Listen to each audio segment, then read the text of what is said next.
This is Greg McIntyre with McIntyre Elder Law, and I just finished an article called "Do You Need Some Tough Love?"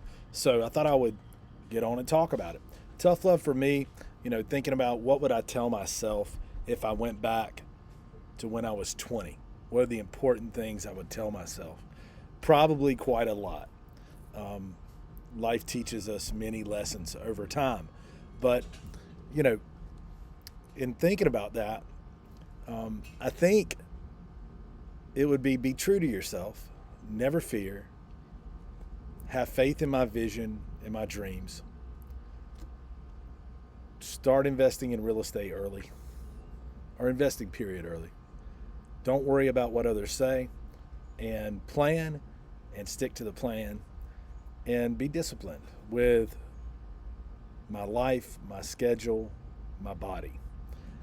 Um, I have 6 children, and you may have children, you may have grandchildren. So, really, we don't have a time machine, and we can't go back and teach ourselves. And life's the best teacher anyway, and teaches us the lessons by experience, whether we want to learn them or not. And hopefully, we pay attention and do learn them. But my children are a way for me to impart that wisdom to them, which are partial versions of me, and part of me. So, or extensions of me anyway. My son Tucker just graduated from high school, and he's going to college next year. He's going to run track and cross country, and he has an interest in biology and science and biology for education, but he also has this talent for theater and acting and comedy, media, and we were talking today about exploring all those interests. And I think for me, one of the keys was honing in on one thing. I have a business coach and friend of mine I've worked with for a long time, Bob Demers, and he has a saying, you can't hit more than one home run at a time. So it's designed when I have all these ideas and interests that I'm trying to accomplish, and I have a hard time completing all of them at one time. It's really impossible. And plus, it divides my focus. It's the opposite of focus. So if I can focus on one home run at a time, I can hit that one, I can hit this one, I can hit this one. And I was talking to Tucker about that a little bit, and about pursuing his passion, his dream, a burn the ships mentality, not necessarily having a fallback plan. Because if we have a fallback plan,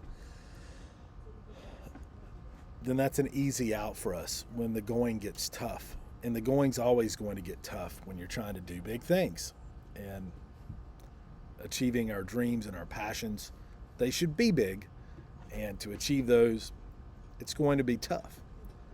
But I know that as long as we stay the course and believe in what we're doing, don't listen to the negativity of others, and listen to our gut and our inner passion, our inner voice, that there's no way we can't be successful in some way in the area in which we have an interest and passion. So Tucker and I were having that conversation today, and by extension of, I guess, a younger version of me, I'm able to impart that wisdom. And then I started thinking about really the most important thing is that we have those conversations with ourselves, the man or woman in the mirror, on a regular basis. So being true to yourself. So what are my passions now? What are my pursuits? I really love planning. I love business. I love real estate investing. I love working with my clients and helping them preserve assets. Also, I think I still have fear, the never fear thing. I need to work on that so that I can accomplish bigger things and bigger tasks. And I need to just have ultimate faith in my vision, know that I'm enough. I can overcome any circumstance or situation, And those are things that I work on all the time. I ask myself some of these questions. Start investing in real estate right away. I don't think there's ever a right or wrong time. I think there are always deals to be had, an investment period. But I don't perseverate or toil over those decisions too much. If I find something I feel is right and I think is right and the numbers check out to me, then I make a move to act on that. Don't worry what others say. So that was huge for me for a long time in my life, worrying about what other friends, family, coworkers would say about what I might do or what I was doing. I've really eliminated most of that from my life, and it's very freeing when you're really not worried about the outcome of what you do. You just let it go and do your thing, and then sometimes your haters or criticizers turn into your biggest fans and followers. So plan and stick to the plan. I'm a big planner, both with my clients and myself and my business. I try to lay things out over a timeline, and I understand that life happens, situations happen, things change, or situations you might not anticipate happen. But the plan gives you a skeleton to really go by or stick to. Even if you have to temporarily deviate from the plan, you're still kind of dancing around this framework, or within this framework that you built, and you have direction. You know which direction you're going, you know where you're headed, and you have a timeline of where to get there. And honestly, I usually get there sooner than I've anticipated because I've padded that plan conservatively, and that's worked well. Some people would say don't do the conservative planning, cut that time down, but that's worked out well for me. Be disciplined with your life schedule and body. I've become more and more disciplined over time. So certainly through my life I've fluctuated, but identifying the things that negatively impact us, our health. Sleep's always a hard one for me. I'm really working on nutrition and sleep right now. I'm trying to make sure I get my regular workouts in, and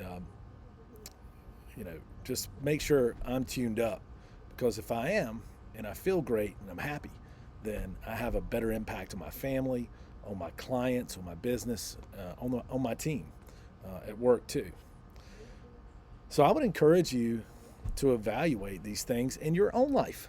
What would you tell your younger self? What would you tell yourself today? So what I do for a living is estate planning and elder law, and that's all we do at McIntyre Elder Law. And if I can help you get your affairs in order and help protect your hard-earned money and property, I like planning. I'm good at planning. So when we sit down, it's a conversation designed to flush out your goals. And we can do that in a fairly short period of time. And then to align your goals with a plan that helps you achieve those goals. For you, during your life, planning for events like long-term care situations, and hopefully for your children, your grandchildren, and leaving a legacy. I mean, imagine if everyone did this, if your ancestors had done this. We would all be in a much better situation and place, and we would know where we're going in life. We would know what our plan is, and it also gives an amazing peace of mind once you know that is squared away, once that's taken care of. So I'm Greg McIntyre at McIntyre Elder Law. Would be glad to sit down with you and your family and help create an estate plan for you. I'd offer a free consultation for you and your family. You can take advantage of that by going to mcelderlaw.com. That's M as in Mike, C as in Charlie, elderlaw.com, or calling 1-888-999-6600. We have 3 offices across Western North Carolina: Charlotte, Shelby, and Hendersonville. So we really cover that 74 I-85 corridor there. between Charlotte and Asheville. So if we can help you or your family, please go to our website or give us a call. Thanks, and have a great day.